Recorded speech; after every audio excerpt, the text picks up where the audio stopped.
An American woman was traveling in Sweden. Are you with me so far? American woman traveling in Sweden. She got hungry around lunchtime and went into a soup shop. She paid for her soup. She sits down there at the table. She puts her purse over the back of her chair and then realizes no spoon. So she gets up to make her way across the room to the counter to get a spoon, and then she turns around to find a dark-skinned man wearing colorful African robes sitting at her table and eating her soup. She's shaken by this, but tries to collect herself and explain in a nice way that that's her soup, she paid for it. He looks completely baffled. Neither speaks the other's language, and the manager refuses to get involved, so she protests louder and motions for him to leave, but he makes excuses just as demonstratively. So she thinks, I don't know how they treat women where he comes from, but I'm going to set him straight. So she sits down across from the man, and she scoots the bowl in front of herself, and with her spoon, dives in. The man reaches over and scoots the bowl between them and motions for them to share it. She cannot believe this. But for a moment, they eat that way, glaring at each other over the bowl of soup until it is gone, and the man gets up and bows briefly and leaves. So she reaches for her purse and finds that it is not there. And she thinks, he's a thief too. And so she jumps up from her chair to yell, thief! But then she sees her purse. It's sitting on the back of a chair just a few tables over, where there's a bowl of now cold soup.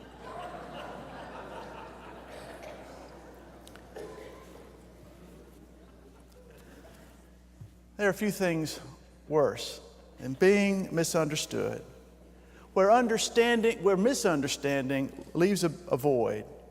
Demonization fills the void. Isolation results. Anger.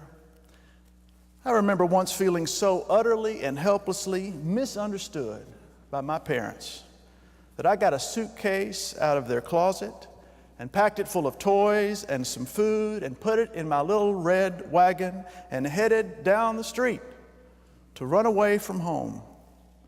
And if I had only been able to figure out how to get into a can of SpaghettiOs without stealing my mom's can opener, I might have made it. This is not a recent story, by the way. The New Testament book of Acts comes after Jesus, but before anyone was called Christian. It tells the story of how the gospel started among the Jews and spread out in ever wider circles to the Jews on the outskirts of Jewish society, and those dispersed by wars, carried off as slaves, and then into Gentile territories. And it sort of treats the story of Jesus as new information that clears up all kinds of painful misunderstandings about God. Two of those misunderstandings surround people that are baptized by Philip. Philip is one of 7 deacons at the new church in Jerusalem. And while we think of baptism as Christian, it's rooted in the Jewish purification bath called the mikveh, which was, among other things, the ritual of belonging. Philip first met Simon the sorcerer, a magician claiming to have God's power, who made his living off gullible people. He has seen the miracles the disciples are doing, and he thinks those are the best tricks he has ever seen, and he wants to buy in. Peter steps in to straighten him out, telling him that this power is no trick. It can't be bought or bargained for because it is a gift. It can't be put on a stage because it is interpersonal. And if you don't have heartfelt compassion for the people that this power is helping and healing, Peter tells him, you will never understand God's power. And all indications are that Simon never understood. Then Philip meets the Ethiopian eunuch, likely a dark-skinned man from that faraway country, which Palestinian Jews would have considered the ends of the earth. He was a man of wealth. Did you notice the chariot? He is the treasure of the Queen of Ethiopia, a high position which he achieved by paying a terrible price, having his reproductive organs destroyed. I know. But in the ancient world, this was a security measure. It ensured that the queen's servants could be in her presence without ever posing a threat to the royal lineage. Some submitted to it willingly to show their devotion to the royal, to further their career, but indications are here that this man was castrated against his will. He's just made the incredibly long journey from Ethiopia to the temple in Jerusalem, and we can only surmise what happened there. You see, the law book, Deuteronomy, specifies that no foreigner and no eunuch can ever enter the temple or be part of the Hebrew family. This guy is both, a double reject. But here's the wrinkle. The revered prophet Isaiah came along later to hear God loud and clear say that eunuchs who keep God's covenant will be given a name that is better than the name of sons and daughters, and a name that will last forever, and that foreigners who bind themselves to God will be ushered into the temple, and their offerings and their sacrifices will be accepted. According to Isaiah, he should be doubly welcome. This is one of those places in the Old Testament where the prophet argues with the law or reinterprets the law in light of a new revelation. So what do you think happened at the temple? Was the Ethiopian shut out according to the law, or was he welcomed in according to the prophet? We don't know. Probably the former. Institutions tend toward the conservative. But he's holding in his hand a rare and expensive scroll of Isaiah. What we do know is that while we'd expect his attention to be on that question of whether he's included or not, his attention is focused elsewhere. It's focused on this passage. Like a sheep, he was led to the slaughter. Like a lamb silent before its shearer, so he does not open his mouth. In his humiliation, justice was denied him. Who can describe his generation? That means he cannot have children, for his life is taken away from the earth. And he wants to know who this is who has suffered so much. Because however misunderstood he feels, this passage is something he understands. I am 53 years old, although I know I don't look a day over 30, and my lifetime has almost perfectly coincided with the rise and the fall of secular attempts to make our society more inclusive. 50 years of legal efforts and social movements to try to make society more inclusive with mixed results. Civil rights legislation passed, yet most of our schools are as segregated as they once were. Women's rights are constitutionally guaranteed, but women are still being harassed on the job and paid 85 cents on the dollar that men are paid.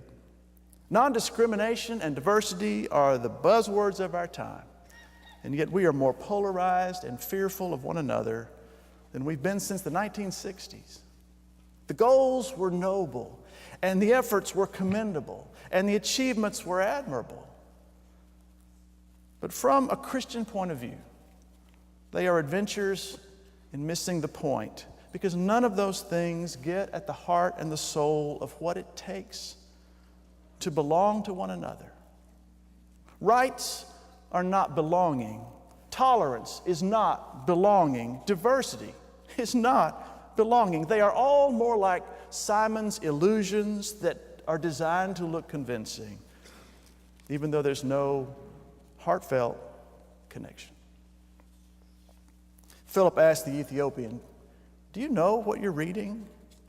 "How can I," says the man, if there's no one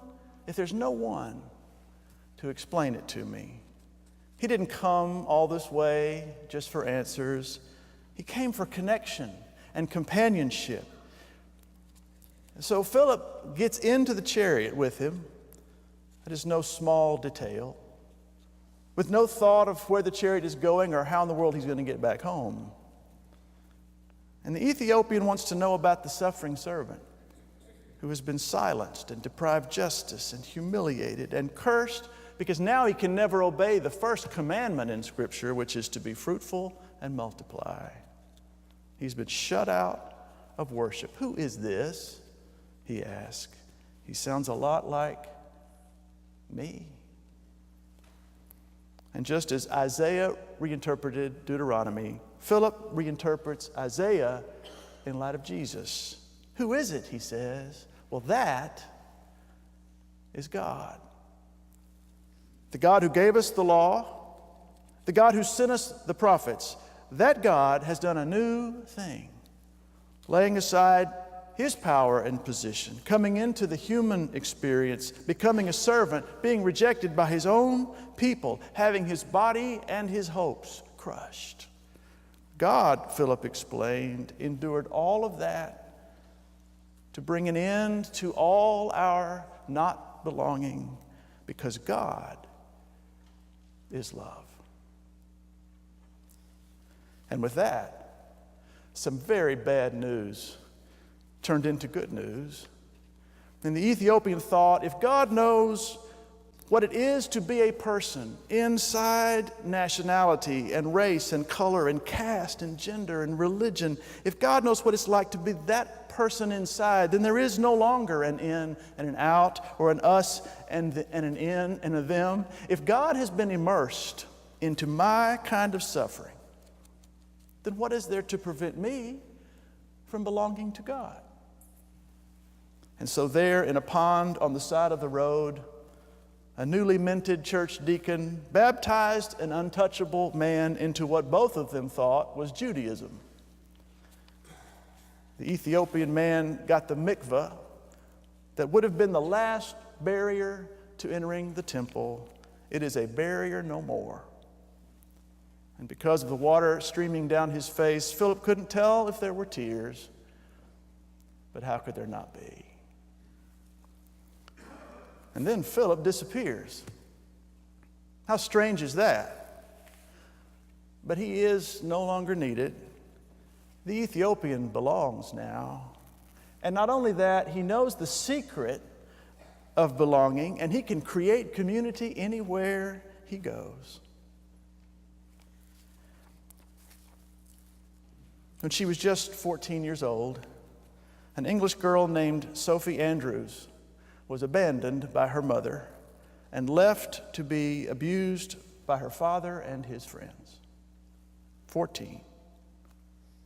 When alcohol and cutting herself didn't help with all the pain in her life, she found herself in one of those iconic red phone booths in London where there was a little ad for the Samaritan hotline. Full of fear and trepidation, she called. A phone bank volunteer picked up, a person trained just to listen. And by listen, I mean to descend into the story of Sophie's life and to feel the pain in her betrayal, to stand in the grave of her trust and walk a while with her in her grief. And that listening ear saved Sophie's life. She got help. She got out. After a while, she was inspired to give back. So she volunteered with the Samaritans and got a job there, listening to other people. And a few years later, Sophie became the executive director of the program. In that role, she learned that beyond abused and runaway teens, there are other stigmatized groups that need help. Primarily the lonely. She learned that loneliness alone increases mortality rates by 30%. It raises blood pressure. It causes clinical depression. Get this, it doubles our risk of Alzheimer's. It has been scientifically proven to be more hazardous to our health than smoking 15 cigarettes every day. So Sophie set up a hotline for homebound seniors, the Silver Line, where phone volunteers are trained to listen confidentially. And she went from being the only person in the program to now having 200 people volunteering to listen every day, 24 hours a day, 7 days a week, and 3,000 volunteers making weekly friendship calls to those people from their own homes. She started Silver Letters, a pen pal letter writing group. She started Silver Circles, where people could get on the phone and talk about shared interests and hobbies. Her favorite group is the music group, where people play music or sing music through the phone to one another. Can you just picture that? Someone rehearsing late into the evening because in the morning they're going to have an audience to play for. And can you picture their audience? People sitting in boroughs and villages all across the country, listening to the phone and applauding. How beautiful is that? Out of isolation, they are drawing laughter and making friends and being community. And that circle of belonging just gets wider and wider. All because Sophie Andrews turned her pain into compassion, her bad news into someone else's good news. 3 times in the past week, I've heard one of you beat yourselves up. I don't read the Bible enough. I don't pray enough. I don't give enough. But look, you already have all the equipment you need to be and to do what God wants from you and for you. The things that you have lost, and the people that you mourn, and the dreams that you saw die, and the pain you have endured, the trials you have survived, those are the baptisms, the little deaths that enable you to offer another person understanding, which is the beginning of belonging. Not long ago, a young man who had been rejected by his family and his church, who had been hurt in ways few of us will ever know, that young man was overheard to say, "How can you know the people at First Baptist Greenville and not believe in God?" That didn't happen because you are nice or because we are merely inclusive. It happened because you showed that you care. And that is how the kingdom comes. And each of us already knows the secret of how it's done deep down.